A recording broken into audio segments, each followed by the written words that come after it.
Okay, so for the last video on the blood fluid contents themselves, we're going to talk about anticoagulants, endogenous anticoagulants, so ones that are already present in our blood and our plasma in order to prevent clotting from happening when it's not necessary. And so the first set of anticoagulants is actually characteristics of the endothelial surface itself. So the first thing is that the endothelial surface is actually too smooth for contact activation. And with that, the endothelium has a glycocalyx layer, and that layer repels clotting factors.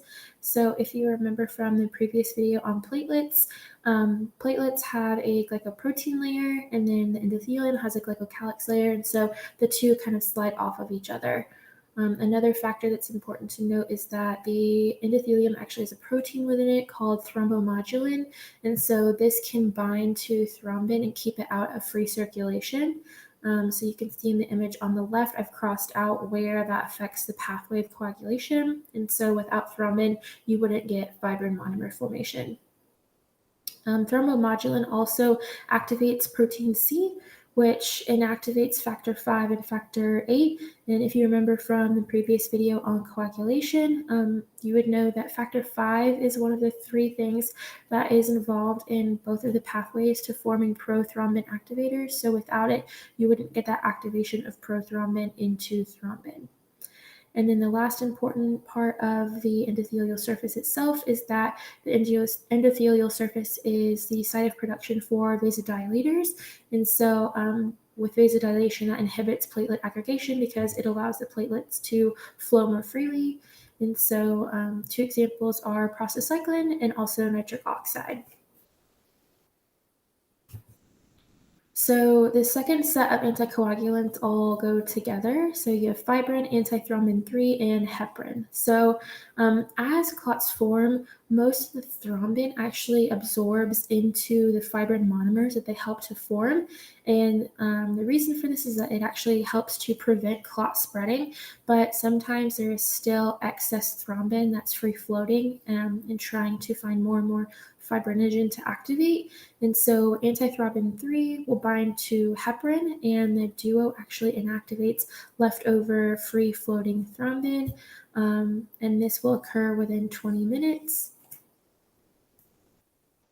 And kind of going into heparin a little bit more, a lot of you may know that heparin is used clinically to help treat clotting issues where you have too much clotting and you want to dissolve them.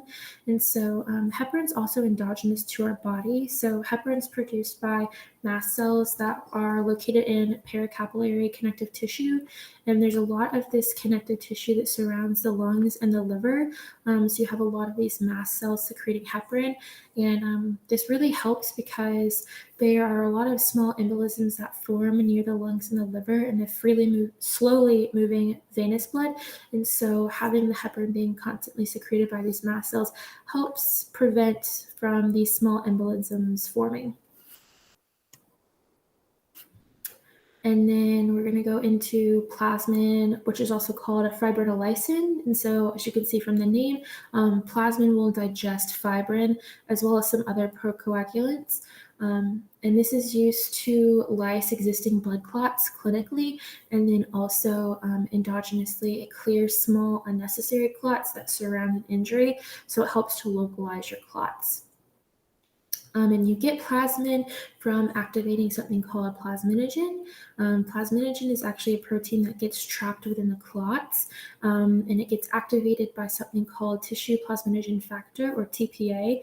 And the injured tissues themselves actually release TPA over several days slowly, and then it increases more.